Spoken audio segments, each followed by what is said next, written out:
Okay, Assalamualaikum semua. Hari ni cikgu nak buat video tentang pengiraan tenaga. Cikgu dah bagikan latihan ni minggu lepas. Cikgu harap semua dah siap. Okay, hari ni kita nak bincang.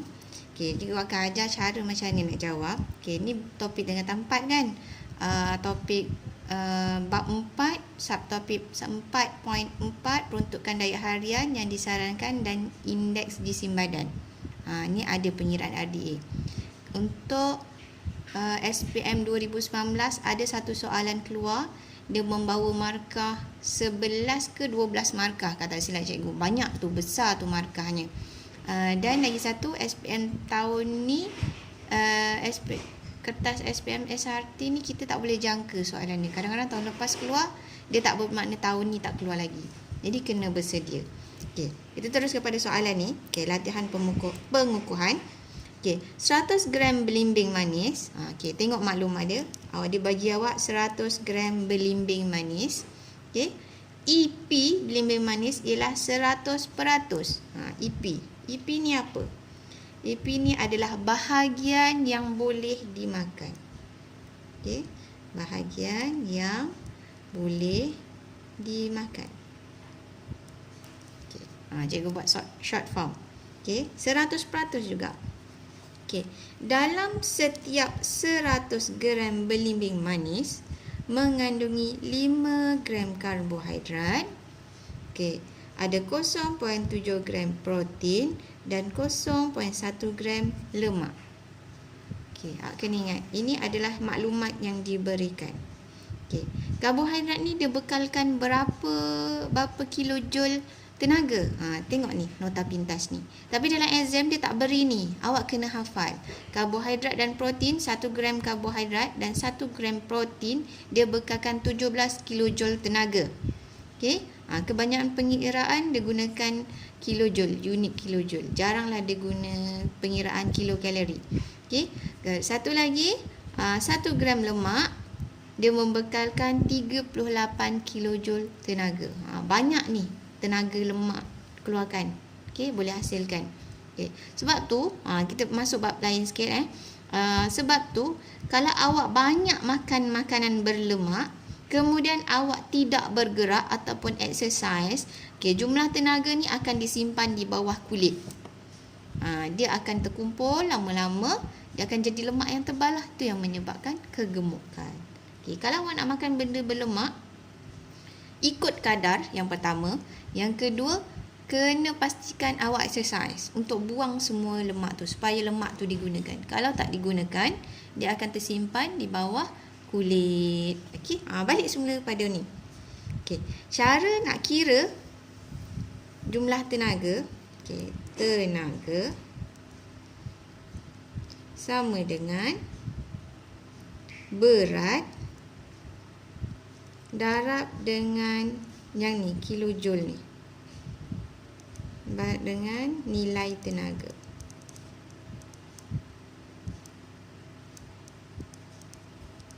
Okey. Untuk bab ni, okey. 100 gram belimbing manis dia menghasilkan 5 gram karbohidrat. Jadi ni dah 100, ni 100, senang. Kita tinggal kira je. Okey. Nilai tenaga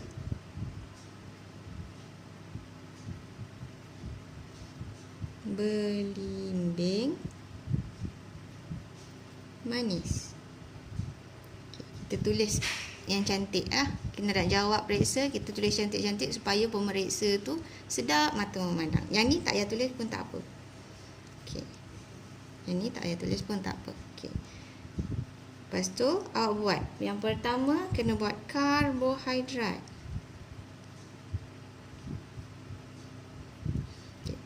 Sama dengan 100 gram belimbing untuk yang ni bahagi dengan 100 gram belimbing manis yang mengandungi 5 gram karbohidrat, 0 gram, darab dengan nilai tenaga untuk bagi setiap gram karbohidrat. Okay. Ni cara dia. Okay, 100 bahagi 100 darab 5 gram karbohidrat darab dengan dia punya jumlah tenaga yang dihasilkan. kat sini awak akan dapat 85 kilojoule. Okey. Yang ni macam ni. Kemudian kita kena kira satu-satu. Memang kena kira satu-satu. Okey. Protein sama dengan 100 bahagi 100. Okey. Darab dengan 0.7 darab dengan 17. Dapat 11.9 kilojoule tenaga. Ini tenaga yang dihasilkan untuk protein sahaja. Ini tenaga yang dihasilkan untuk karbohidrat sahaja. Okey. Okey. Kemudian tulislah untuk yang terakhir lemak. Okey, sama juga 100 bahagi 100 darab 0.1 gram lemak, kandungan lemak yang terdapat dalam 100 gram belimbing. Okey, darab dengan nilai tenaga yang dibekalkan, dihasilkan. Dapat 3.8 kilojoule. Okey. Okay, ini tambah satu-satu. Okey, dah siap? Awak tulis jumlah tenaga yang dihasilkan oleh 100 gram belimbing manis sama dengan ni tambah ni dapat jumlahnya 100.7 kilojoule. Okey, inilah jawapannya. Tapi sebab tulisan saya besar je macam tak muat untuk ruang ni. Okey, cara dan langkah kerja yang paling baik, yang paling kemas kalau awak nak buat adalah seperti ini. Tunjukkan ni dia. Okey, nampak tak? Tulis macam ni. 100 gram belimbing manis mengandungi karbohidrat 5.0 gram darab dengan 17 sama dengan 85 dan seterusnya. Okay, awak perasan kat sini, cikgu tak buat yang 100 bahagi 100 darab dengan dia punya nilai berapa banyak karbohidrat dalam belimbing dan nilai tenaga. Kenapa? Sebab tengok 100 bahagi 100, kalau kita potong, dia akan jadi 1. Dia akan jadi 1. Okey, 1 darab berapa, dia akan jadi nilai ni. Jadi kalau kita tak tulis bahagian ni untuk yang 100 per 100, tak ada masalah. Okey, jawapan dia akan dapat sama. Okey, cuba kita tengok contoh yang kedua. Okey, kita tengok soalan yang kedua pula. Okey.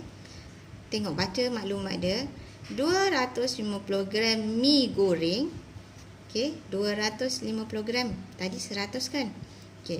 EP 100%. Mi goreng kita boleh makan semua kecuali pinggan. Okey, pinggan tak terkira.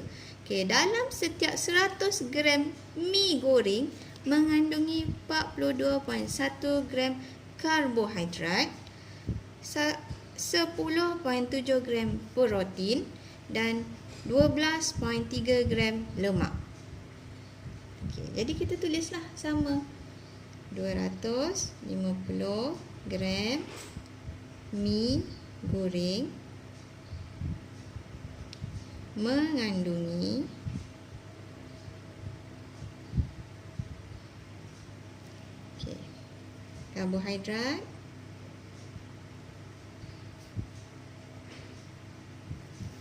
karbohidrat, dia kita kena darab. Yang ni kita kena darabkan mesti. Okey, yang berat ni dan berat ni kita kena bahagikan. Sebab sekarang ni nilai 42.1 gram karbohidrat dalam 100 gram mi. Kita nak cari mi ni, sekarang kita berat mi ni 250 gram. Jadi dia punya nilai karbohidrat bukan 42.1 gram lagi. Okey. Jadi 250 gram bahagi dengan 100 gram mi darab dengan 42.1 darab dengan 17 kilojoule. Okay. Siapa yang tak faham yang ni? Okay, ini ibarat dia macam ni. Okay. Awak ada satu pinggan mi. Mi awak satu pinggan. Okay. Satu pinggan ni 100 gram. 100 gram ni dalam dia ada karbohidrat. Nampak tak? Okay. Karbohidrat dia 42.1 gram karbohidrat. Protein dia 10.7 gram. Okay, dalam setiap 100 gram ada 10.7 gram je dia punya protein, dan lemak ada 12.3 gram. Okay. Tapi awak ada satu pinggan mi juga, satu pinggan mi yang lain. Okay, tapi berat mi ni lagi banyak. Mi ni lagi banyak. Mi ni lagi banyak dalam pinggan tu. Okay, 250 gram. Jadi berapa dia punya karbohidrat, protein dia berapa, lemak dia berapa? Mestilah bukan ni saja sebab dia punya nilai dah lebih banyak. Okay. Caranya kita bahagikanlah ni. Kita bahagikan supaya nilai dia sama kan. Ibarat sama dengan kalau ambil yang ni, ada satu pinggan mi goreng 100 tambah dengan 100 mi goreng kedua 100, kemudian tambah dengan setengah pinggan mi goreng yang 100 gram tadi. Setengah aja. Ni nampak. That's why kita kena bahagi dia macam ni untuk dapatkan nilai ni, nilai kandungan karbohidrat yang terdapat dalam mi goreng tu. Okay, inilah jalan kerjanya. Okay, jadi kita kira. Okay. Ni bila kita kira, kita darabkan, dapat dia punya nilai tenaganya 178.9.25 kilojoule. Ni jawapan dia. 178.9.25. Tapi ini baru pengiraan tenaga bagi karbohidrat. Okey. Balikkan Cikgu harap yang tadi faham. Okey, kemudian kita buat untuk protein. Sama juga sebab berat dia sama, 250 gram, 100 gram darab dengan 10.7 gram darab dengan 17 kilojoule. Pastikan semua unit ditulis. Okey, pastikan titik perpuluhan betul. Kemudian darabkan, tekan kalkulator, pastikan tekan dengan betul, awak tekan nilai yang betul. Dia punya unit mesti tulis. Okey, kemudian untuk lemak 250 bagi 100 gram darab dengan 12.3 gram darab dengan 38 sama dengan 1168.5 kilojoule. Okey, ni dah dapat semua, kita tambahkanlah semua sekali. Okey, jadilah seperti ini. Kita buatkan jawapan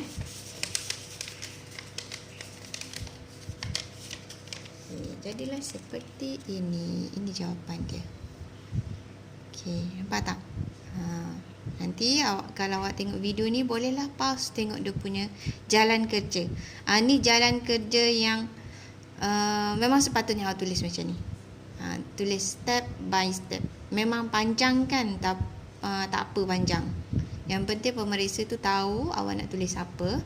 Sebab kadang-kadang dia punya rumus ni pun awak dah boleh dapat markah kan, walaupun kadang-kadang nilai awak ni salah. Sebab kita tak tahu kaedah penandaan tu macam mana. Jadi tulislah dengan lengkap, lebih baik. Okey, teman kita tahu kat sini tak dapat markah, sini dapat markah, kat jalan kerja ni dapat markah. Mana tahu terpindah salah kan. Jadi kita buat satu-satu. Okay, sila semak dengan teliti. Okay, ini untuk cara mengira bagi apa? Topik yang dia punya berat yang berbeza lah daripada EP dia. Okay.